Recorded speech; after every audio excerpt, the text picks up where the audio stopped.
Hi there. Do you like video games? Cool, me neither.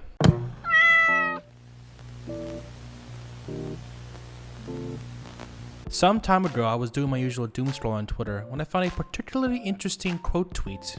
It's a video of someone posting their Switch copy of this new game called Slaver X Zero, and as they open it, there is a peculiar item inside other than the cartridge, a manual.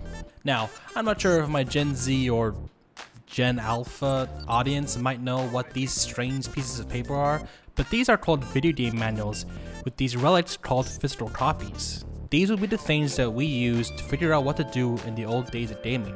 That's right, kids. We didn't have a fully functioning internet that's chock full of guides and people telling us we're playing the game wrong.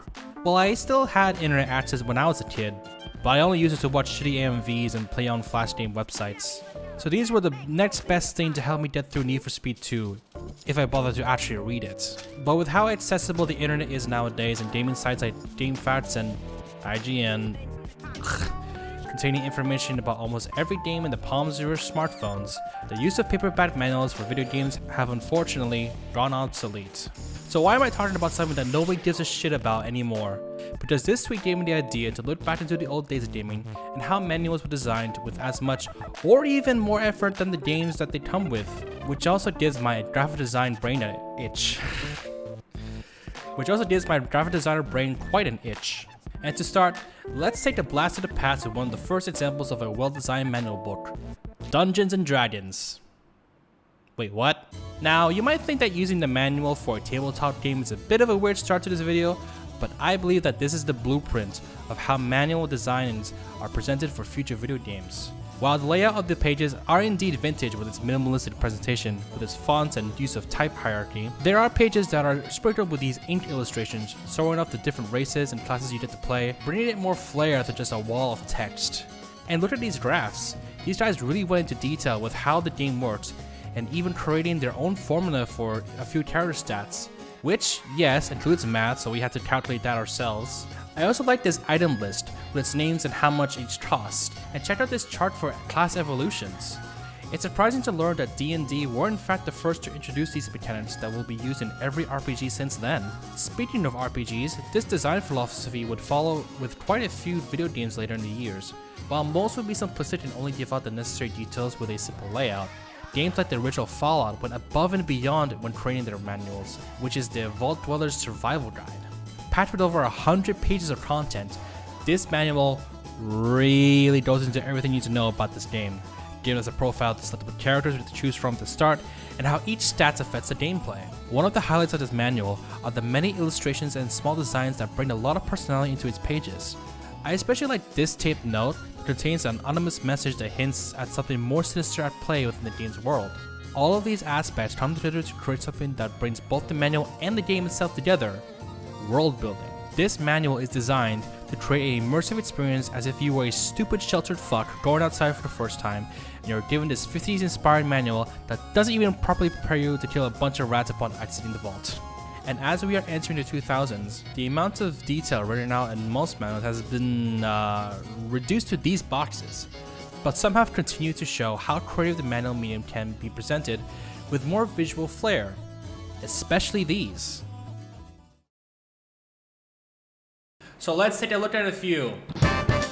Looking back at these manuals definitely brings some nostalgia as I remember reading them when I was a wee lad, but as I went through the ones I have currently, there are some details I never noticed or paid attention to, like a hotline for cheat codes? That was a thing back in the 2000s? And damn, some of these are definitely aged because look at Daniel Craig here.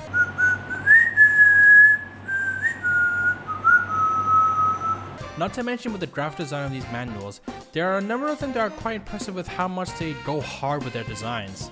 My favorites being both Silent Hill and Castlevania Curse of Darkness. Silent Hill 2 with its scratchy, rusted backgrounds with the 3D renders of the cast creeping in through the textures. And Castlevania with the art featured in the manual done by the amazing Ayami Kojima on the front and back covers, as well as being featured in the character profiles. And speaking of character profiles, it's nice to see how the trend of manual design stayed strong during the 6th and 7th generation consoles. With a detailed synopsis of the story, the aforementioned character profiles, item descriptions, and more. One detail that I liked most manuals has is the inclusion of crediting everyone who has worked on these games. Shows a kind of appreciation for the people behind the scenes who worked hard to develop the games, even with licensed games. Speaking of licensed games, with how a lot of them will be on multiple platforms, the designs for the manuals would stay consistent, with the size of each manual being different but the content inside remaining the same. So if you're having trouble playing Lego Indiana Jones but lacking a manual for a specific console, you can just read it up on the PS2 version or the PSP version or the Xbox 360 version. Or if you need to learn how to play Lego Harry Potter, you can read the Windows version or the PSP version. Speaking of turfs, I honestly like the design of the manual for Harry Potter and the Order of the Phoenix. The book has this hand-drawn art style, with the characters themselves being hand-drawn to sell the aesthetic, even if some of the choices of their poses are questionable. And what's funny is when you turn to the next page. Probably the most creative use of the manual format I own is the manual for Zoo Tycoon 2, designed to be in the form of a journal, complete with taped in Polaroid photos, handwritten font, and even small sketches. Why is Sexton Hale there? Suck! However, not all manuals are designed equally in terms of quality. Some will just have mainly text while showing a few images and icons in a basic layout, kinda making it look more bland and boring to read through. And I noticed a good number of them would just be in black and white, probably to save printed costs, but it kinda comes off as soulless. Speaking of soulless, if you wanna know how to play The Sims 3 as well as their expansions, well, I got you covered. Would you like to know how to play the original, or Ambitions, or Fastlane, or Late Night? Holy shit, EA! Why do they have so many fucking expansion passes?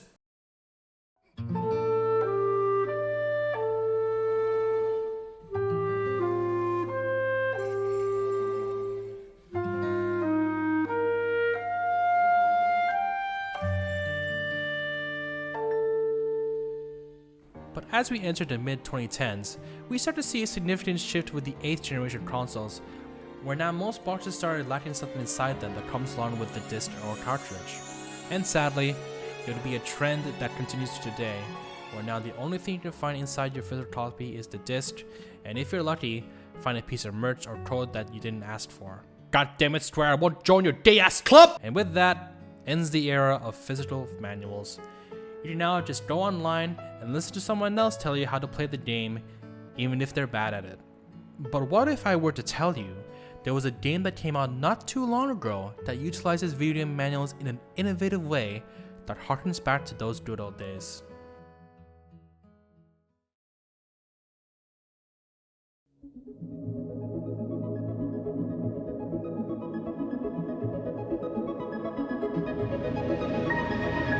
Welcome to Tunic, developed by indie studio Isometric Cop Games, published by Finji, and originally released back on March 16, 2022 on Windows and Xbox, and then released on everything else on September 27th the same year. It's an action-adventure game that takes inspiration from other games like the original Legend of Zelda that wears proudly on its sleeves, sprinkled in with the difficulty of the games of old with some Souls-like mechanics. The story of the game is about this guy named Billy, it's canon get fucked, who wakes up on the beach of this old ruined land, full of mystery and dangers, who wants to harm little Billy, and the only thing to guide them and the player is their sense of curiosity and the pages from the game's official manual. The main hook of Tunic is that you are in a situation where you are completely lost without having a concrete direction of where you should go, or what to do, or what is even going on. The only way to know what's really going on, gameplay and story-wise, was to look at these pages of the game's manual that are scattered throughout the game's world. The manual mechanic itself was actually taking inspiration by developer Andrew Soldice's childhood of him playing older games on the SNES and Game Boy. I used to go to my next door neighbor's house, and they had the Metroid 2 Game Boy manual there. My friend would be playing the game while I leafed through the booklet. I was extremely young and didn't understand a lot of things it was talking about, but the magic of pursuing this document and soaking in on all these illustrations and maps and tips, I think the intention is that it helps along that feeling of really puzzling through a mystery, of finding true secrets.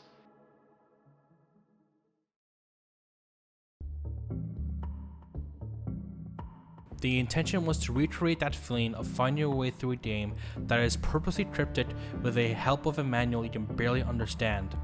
Whether you are playing a game that is in your language you don't understand too well, or just illiterate, or a little fetus. It creates a great sense of mystery, as the more pages you find during your playtime, the more you learn about the world itself and what is really going on. With many instances of pages containing contents of areas you probably might have visited before, that gives you a sense of, huh, so that's what that is. The main highlight for me is how detailed the manual's graphic design is. Look at how much effort they did to convey the information to the player, with its creative compositions and also having little details such as these drawings of Billy being such a goober. And yes, as you might notice, I actually do have a physical manual of Tunic. I got it when I bought the Switch version back then. It even comes with a map of all the game's locations, a code for the soundtrack, and of course, you can't forget stickers. Plus, you even get a smaller manual of the game's controls that contains small sketches and models not featured in the manual before. When I first bought the game, I wanted to see if I could use the physical manual to play the game on my first playthrough. But the physical manual itself actually discourages you to use it because it's not the intended way to play the game, so I decided to play it without it and rely on the in-game manual itself. And man, is it ever faithful to how manuals were made back then.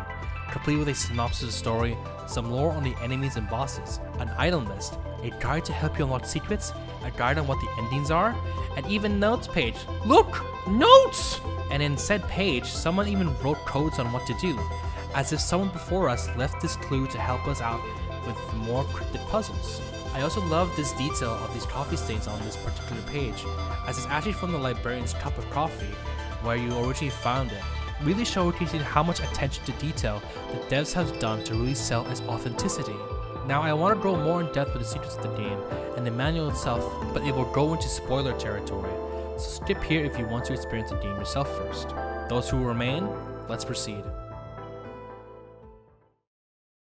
As you go through the game, collecting more pages and learning more about what's going on, the pieces of dialogue, and looking around at the environment, you might come across a couple of phrases a few times.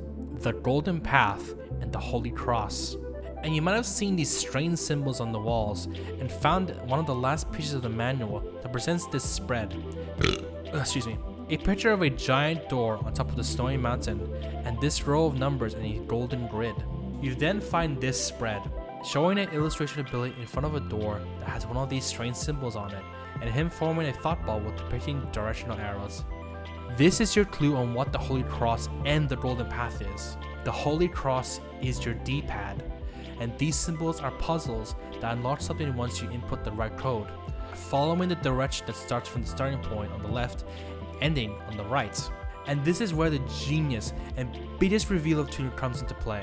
The game has two endings, one where you fight against the air, resulting in Billy becoming the new heir and being imprisoned in the spirit world like the previous one, awaiting a new hero to repeat the cycle. While the other ending is related to the Golden Path and this door, where in order to unlock the true ending, you must collect all 54 pages of the manual, using the Holy Cross to find all the game's secrets and explore every nook and cranny of the game's map to collect the harder to find pages, including the fairy quest, which I fucking despise. But once you find every single page you can at this point, there is one more you need to find, and the only place you haven't gone to yet is the door at the mountain. When you get up there, you'll probably pull out the manual to find any clues on how to open it now that you have all the pages. And as you go through them, you might notice something strange within the details. A small yellow box? Wait, no, why are some lines called yellow? That's right, motherfucker.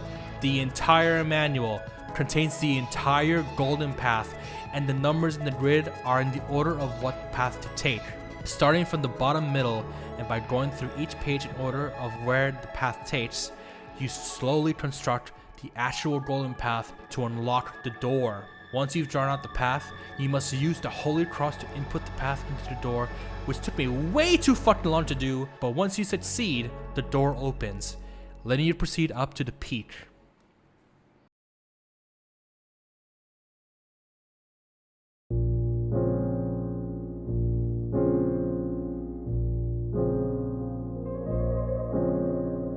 And at the top of the mountain, you are met with the last page you need to finish the manual.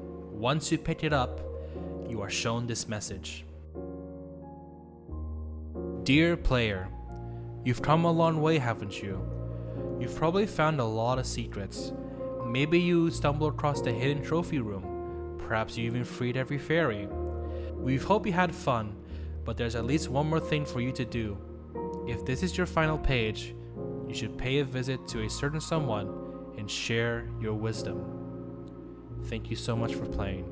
So once you are ready, you head to that certain someone to share your wisdom and get the true ending.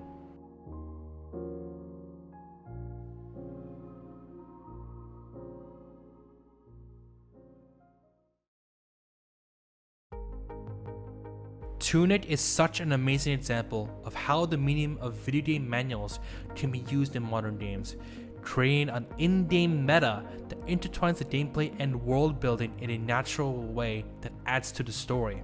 With the benefit of having each page being found out of order, it adds to the mystery and creates callbacks to things we didn't think too much previously due to lack of context. It creates that feeling of realization as you understand what does what as you go through the manual over and over again, giving you more knowledge of the world and guiding you to where you need to go next. And to go above and beyond and have the manual itself be the final puzzle of the game, it's genius. Such an amazing use of fourth wall breaking despite the fact it's all happening within the game itself. All done to create a unique experience within a medium that's been long forgotten.